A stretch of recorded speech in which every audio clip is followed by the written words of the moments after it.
Flight MH370 left Kuala Lumpur with 227 passengers and 12 crew aboard at 12:41 a.m. on March 8. The plane is a Boeing 777-200ER, an aircraft that has an excellent safety record. The expected trip length was roughly 4,350 kilometers. The plane was expected to land in Beijing at 6:30 a.m. on the same day. The pilot of the flight is Captain Zahari Ahmad Shah, a 53-year-old veteran with 18,365 flying hours who joined Malaysia Airlines in 1981. The first officer, Farik Abdul Hamid, 27 years old, has 2,763 flying hours and started at the airline in 2007. Two passengers boarded the flight using stolen Italian and Austrian passports, reportedly were Iranian men who bought the passports because they wanted to immigrate to Denmark and Germany. At 1:01 a.m., the plane reached cruising altitude of 35,000 feet. 6 minutes later, the aircraft communications and reporting system on the plane was disabled.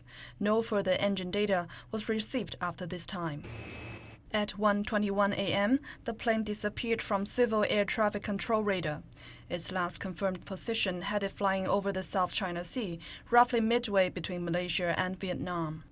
At the same time, the plane's transponder, which transmits location and altitude, was switched off.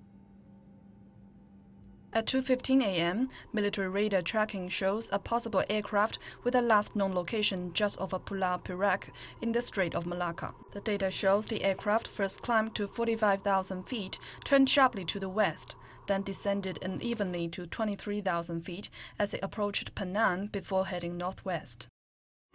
Satellite transmissions that weren't turned off along with other systems showed the plane operated for almost 7 hours after last making contact with air traffic controllers.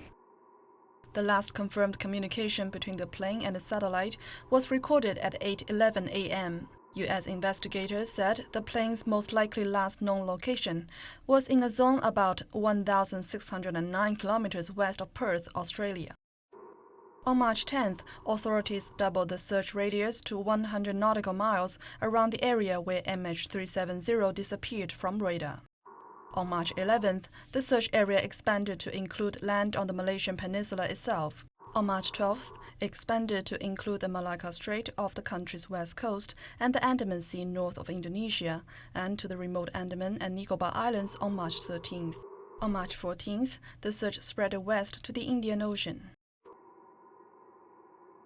On March 15th, police searched the homes of the captain and the first officer in Shah Alam near Kuala Lumpur.